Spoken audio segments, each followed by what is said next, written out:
Wall Street stocks edged higher with all three major benchmarks trading firmly in the green as softer than expected inflation data and lower crude prices boost investor sentiment. U.S. Producer Price Index came in unchanged in July, supporting expectations that Federal Reserve may hold rates steady.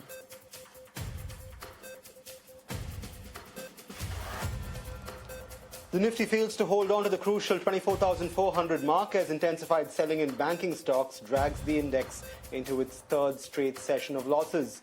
Broader markets, however, bucked the bearish trend to end higher.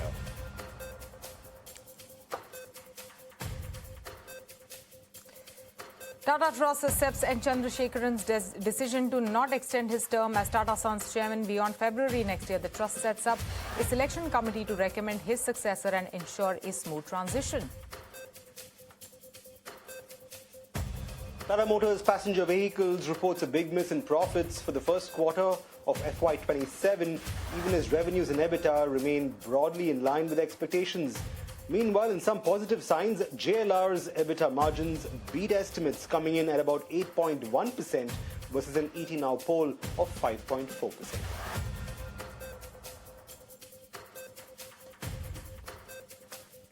Right. Government sources say India and US remain committed to trade deal announced in Feb this year, even as the contours of the final deal are yet to be ironed out. Meanwhile, trade deficit for July widens to $31.98 billion, up nearly 15% compared to last year.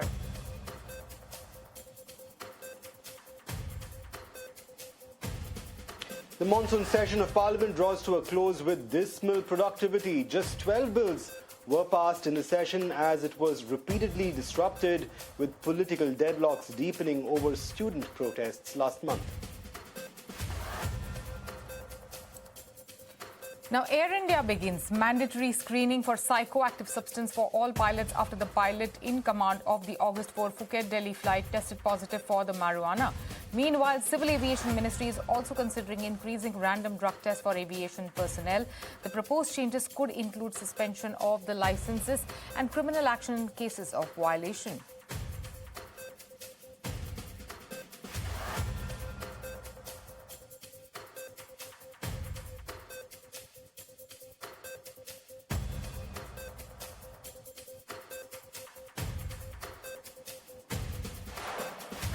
Hello and a warm welcome to Business at 9 with Shibani and myself right here from the Chennai studio, where Shibani, of course, is joining me from our HQ in Mumbai. Let's start with some action from Wall Street first. Positive cues are emerging this Thursday evening from Wall Street. All three benchmark indices are trading in the green, with the Nasdaq leading the gains up over 1%. In fact, softening crude oil prices, tamer than expected inflation data, and healthy corporate earnings are aiding the up move on US indices. So while markets are afloat today, Shibani, what's it like on the price index?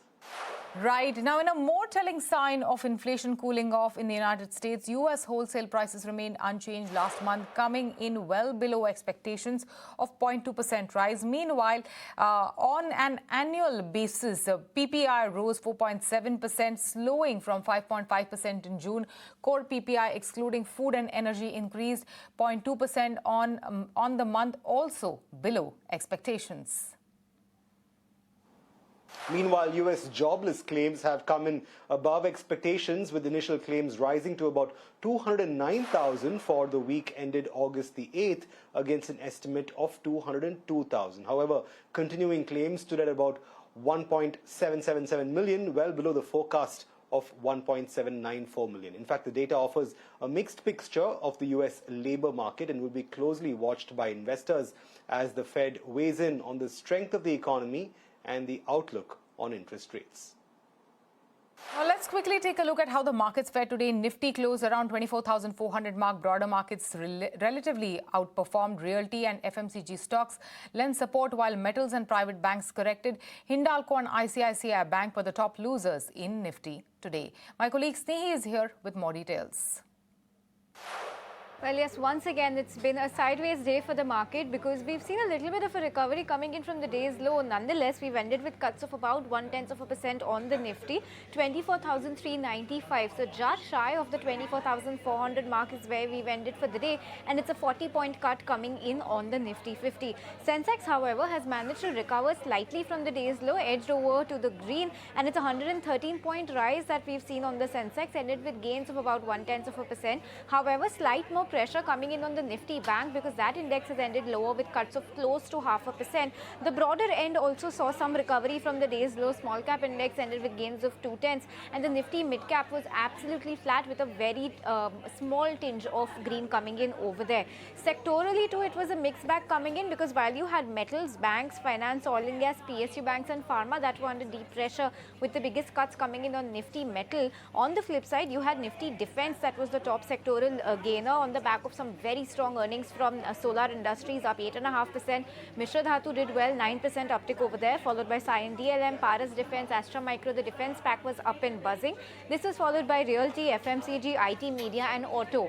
The reason why Nifty metal was one of the top losers in trade is because the Nalco run-up that we saw in the day of trade on Wednesday on the back of aluminum prices soaring. We saw some sharp correction over there, and that led to the metal index being under pressure. Now from the Nifty 500, it was quite even, Steven, because you did have about 245 stocks in the red and the remaining in the green. There was a big cut of about 5% on Physics Wala, Nalco under pressure along with Page Industries as well as Apar Industries. On the flip side, what did well is Astral, very solid show in Q1, 9% uptick over there. Solar Industries, Netweb Tech, Godavari Power, Sarda Energy, Cyient, Natco, all of them have done well. We saw numbers coming in from Jubilant Foodworks too, absolutely in line, good show over there too. And Lenskart, that stock saw an uptick of about 6 to 7% in the entire day, but then simmered down slightly towards the day's end. And a couple of brokerage upgrades also coming in on good fertilizer, so that also looking good. But other than that, it's largely been a sideways the market because we've ended absolutely flat and just shy of that 24,400 mark on the Nifty. Moving on, Sebi has issued a consultation paper for a comprehensive review of its accredited investor framework. In fact, the regulator has proposed investment managers to determine and record an investor's accredited status and introduce securities market assets as a new eligibility criterion. My colleague Akansha gets us more details. That's right. Sebi has issued a consultation paper proposing a major review of the accredited investor framework. The market regulator is now looking to make it easier for more financially sophisticated investors to qualify as accredited investors and access products like AIFs, PMS and SIFs. Now, the biggest proposal here is that Sebi wants to consider an investor securities market assets as an additional eligibility criterion. Under the proposal, individuals with at least 5 crore rupees of securities market assets could qualify as accredited investors, and for body corporates, the proposed threshold is 20 crore rupees. Remember, this would be in addition to the existing income and net worth criteria. Now, if we see that why Sebi has come out with this consultation paper and why is it important, so Sebi estimates that this change could expand the potential pool of accredited investors to around 4 lakh investors compared with the existing AIF investor base of around 1 lakh. In fact, the regulator is also proposing a streamlined 3-year validity based on the latest documents. Now, another important proposal is for investors living outside India.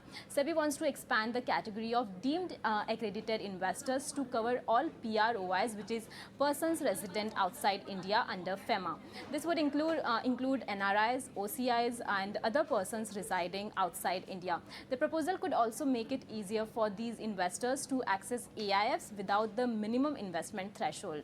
Now, remember, the consultation paper is open for public comments until 3rd September. So overall, the key takeaway is that Sebi wants to widen the accredited investor universe and make it easier for investors with substantial market assets to access sophisticated investment products.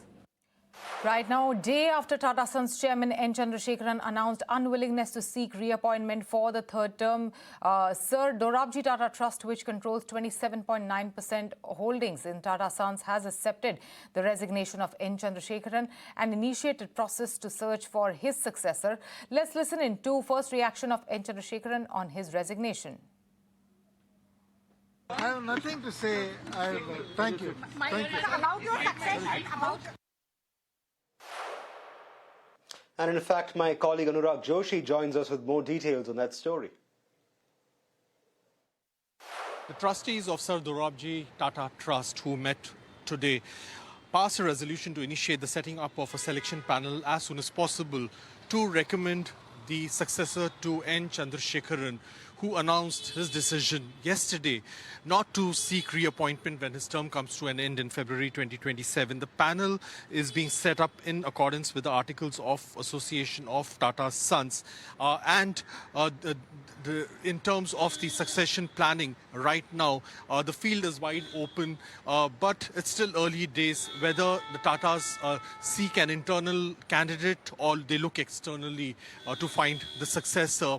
Internally, right now, in terms of the talent, there are CEOs of the bigger Tata companies, and that includes TV Narendran, who heads Tata Steel, and Praveer Sinha, who is the CEO of Tata Power, and also Saurabh Agarwal, who is the CFO of Tata Sons. But these names are still up in the air since it's still premature, and the panel will have to finally take the decision on the matter.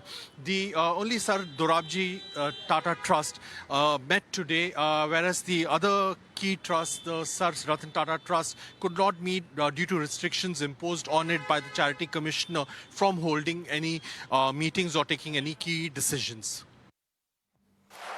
Now, Tata Motors passenger vehicles saw its quarterly profit plunge as much as 87% to 775 crore, missing analyst expectation by a huge margin. Meanwhile, top line saw a growth of 9% to about 95,800 crore compared to last year, which is in line with the number Street was penciling in. First quarter EBITDA fell about 17% to 6,326 crore amid elevated commodity prices and currency pressures. My colleague Avi is here with more details. Tata Motors PV has come out with its Q1 FY27 numbers, and they're a mixed bag, wherein the revenues are in line with our estimates, just 3% above what we were estimating at 95,799 crore rupees. The EBITDA has come in at 6,326 crore rupees, almost in line with our estimate. However, the PAT is a number that is a big miss, both when compared to the estimates and on a YOY basis, coming in at just 775 crore rupees. The margins were a surprise for all of us, as JLR margins are way better than what we were estimating, coming in at 8.1% for JLR versus expectation of 5.4%. While for standalone PV business, the margins were below estimate, coming in at 4.3% versus expectation of 6.4%. The supply chain disruptions and the commodity cost pressure continue to be a cause of concern for the Tata Motors, as mentioned by the management. It is an exciting few months lying ahead for JLR as they introduce 4 new models in the battery electric vehicle business. They've generated a free cash flow of negative 998 million pounds, and that is a big number for JLR. The Tata Motors volumes are very good with a 46% increase YOY, which is significantly ahead of the industry growth. Their EV segment is also doing very well with a 112% increase YOY, selling 34,000 units in the quarter gone by. The market share for the EV segment now stands at 39%. They've also shared the 5-year vision early in June, where they aim to double their revenue with a 20% market share and double-digit EBITDA margins, with generating strong free cash flow. So all in all, inline set of numbers for Tata Motors with a big miss on the PAT number. Right, let's shift focus and take a look at some trade data next. In fact, merchandise exports for the month of July rose 19.5% year-on-year to a figure of $44.24 billion. Total merchandise exports so far have reached the $129.45 billion mark. My colleague Sumita brings us the complete picture when it comes to these trade numbers. Take a look. That's right, the picture for trade data, both if we talk about the April to July, the first quarter of 2026, or the July month, has been rather robust. So let's first talk about Q1, that is April to July 2026.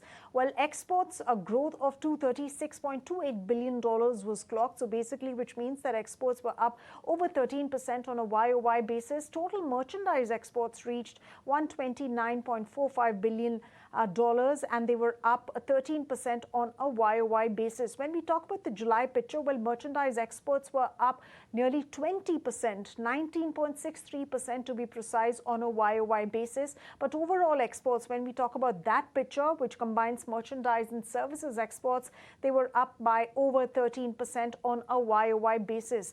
But when we talk about exports going up, merchandise imports were also up at $76.22 billion, which is essentially a 17% rise when we talk about it on a YOY basis, and which is why the trade deficit also rose quite a bit. When we talk about high growth categories, well, electronics goods, engineering goods, gems and jewelry, and of course dairy remained some of the key top export categories, top export commodities. When we talk about the key export geographies, well, US has consistently been the top geography where India's exports have reached. So of course $34.4 billion worth of exports in April to July versus $33.48 billion in April to July 2025. Again, UAE did well in terms of exports growth, Singapore as well. When talking about the West Asia picture, particularly for the month of July, well, exports were up over 8% on a YOY basis, and this is particularly important because the trade deficit with West Asia was at 56% for the month of March 2026 on a YOY basis, and now the situation is improving because new ports have started becoming operational and there is more cargo that's flowing through them, is what the Commerce Secretary said in a briefing. So, of course, that's the whole picture as far as India's trade picture is concerned, both for Q1 and for the month of July. Right, Sumita, just hold on right there. Now, while responding on Russia sanctions bill in the US government, sources have said that India is engaged with US at various levels and conversations with the US have been reassuring. Sumita is again getting us more details on this. That's right. A government source has told ET now that India still remains engaged with the United States at various levels as far as the trade agreement and trade talks are concerned. And India is closely following the developments on the back of the Russia sanctions bill. Remember, the sanctions bill was approved by Senate a couple of days back. And in fact, government sources believe that this proposed sanctioning a Russia bill is essentially part of the legislative process of the US Congress. It's an internal matter of the United States, but India is watching all of those developments. In fact, the source reiterated that all our engagements that have happened with the United States have reiterated their commitment to work towards an agreement that is balanced, that is mutually beneficial.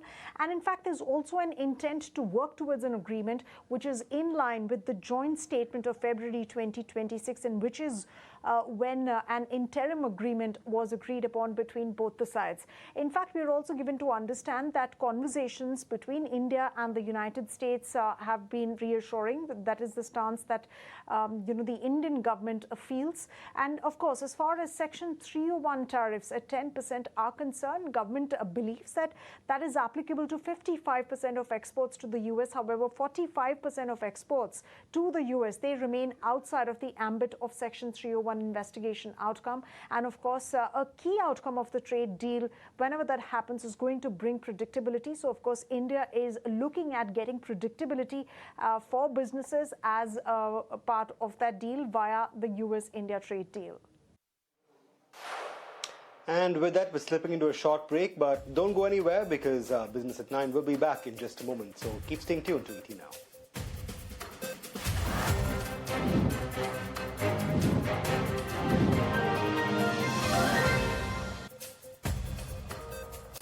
Welcome back. You're watching Business at 9. I'm Shabani Gharat, and joining us is my colleague Jude Sanit. Now, chocolate is getting a little harder to love, Jude, at least for your wallet. India's confectionery market grew to $4.3 billion in FY26, but the price of that indulgence is changing fast. Premium chocolates are getting more expensive, while mass market packs are getting smaller. Akanksha joins in to break down the BISOM data and to explain why.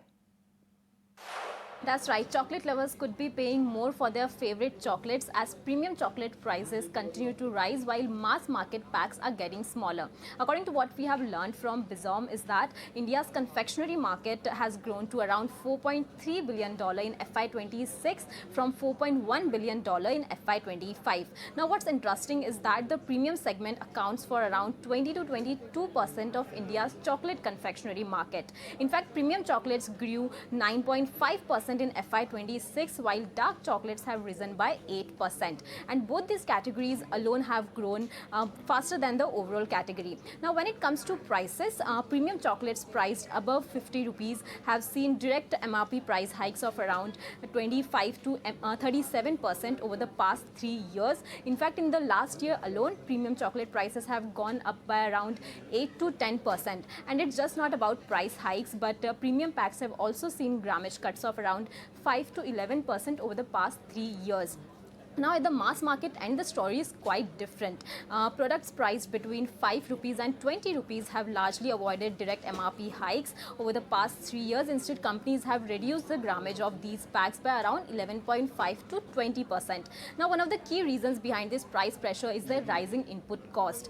Global sugar prices have risen by 5.6% in July according to the FAO, and higher cocoa prices could add further pressure on confectionery makers. In fact, according to Bizom, a possible government halt on the sugarcane exports could further impact margins for sugar-heavy candy makers ahead of this festive season. Now, meanwhile, Bizom also expects that confectionery market demand is expected to grow around 9 to 11% between August and December, with November likely to see the peak growth at around 13%. So this festive season, chocolate demand could remain strong, but consumers may have to pay more for their premium chocolates.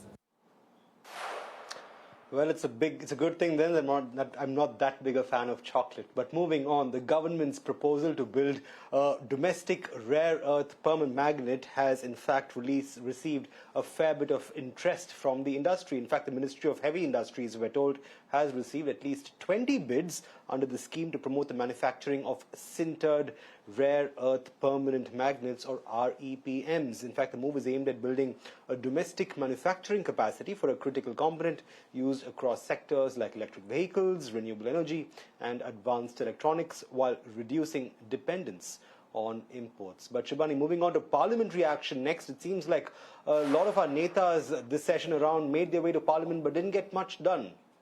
Right, absolutely, Jude. Now, the monsoon session of Parliament has concluded, and both the houses, in fact, have been adjourned since. The monsoon session, which started on July 20th, has seen prolonged disruptions in both the houses. The opposition protests initially started over neat paper leak and alleged embezzlement of donations at the Ram Temple in Ayodhya. It later pressed for discussion on the police action against students protesting over neat paper leak, and also demanded the presence of Prime Minister Narendra Modi and Home Minister Amit Shah in the House and their statements. Roundup of the monsoon session of Parliament. Well, the monsoon session of Parliament concludes today, a very stormy session. We've seen huge uproar from opposition parties inside and outside Parliament. In fact, the session, which began on July 20, saw 19 sittings and cleared 12 important bills. Most importantly, out of these 12 bills, 11 bills were cleared by the Parliament, without any discussion. However, one bill went for discussion, and these are very alarming situation wherein bills are being cleared by both houses without any comprehensive discussion. However, if you look at the key important bills cleared by the Parliament, these are, of course, the Taxation and Other Laws Amendment Bill 2026, which will pave the way for the imposition of MDR charges in the future, especially on high-value transactions. Along with that, the Public Examination Prevention of Unfair Means Amendment Bill 2026, also cleared by the Parliament with an objective to prevent paper leaks cases in the future. Along with that, the Mines and Minerals Development and Regulation Amendment Bill 2026 also got Parliament nod, which will change the mining rights going ahead. In addition to that, the Foreign Contribution Regulation Amendment Bill 2026 was referred to the JPC for wider deliberations, and of course scrutiny. So these are key important legislations. Along with that, if you look at the overall productivity of the session, the Lok Sabha. And with that, it's a wrap on the bulletin today. Thanks so much for watching Business at 9 from Shibani and myself. It's goodbye and good night.